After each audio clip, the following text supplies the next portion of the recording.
ভারতীয় সীমান্তে ভারতীয় কর্তৃপক্ষ যদি কাঁটাতারের সীমানা নির্ধারণ করতে চায় সেই বিষয়ে তো আমি এখনো কিছু জানি না, সেটা তাদের আভ্যন্তরীণ বিষয়।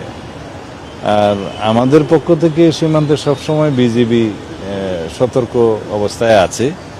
পশ্চিমবঙ্গে এটা নির্বাচন হয়েছে, এটা একটা অঙ্গরাজ্য, সেখানে সরকারের রাজনৈতিক দলের পরিবর্তন হয়েছে, নতুন একটি রাজনৈতিক সরকার গঠিত হয়েছে সেখানে অঙ্গরাজ্য হিসেবে। বাট কেন্দ্রীয় সরকারের সাথেই তো বাংলাদেশের সোভারেন ইকুয়ালিটি হিসাবে আমরা কেন্দ্রীয় সরকারের সাথে সম্পর্ক রাখি। কোনো অঙ্গরাজ্যে সরকার পরিবর্তন হলো কিনা সেটা দিয়ে আমাদের পররাষ্ট্র সম্পর্ক নির্ভর করে না। আর সীমান্তে আমরা সবসময় সজাগ আছি।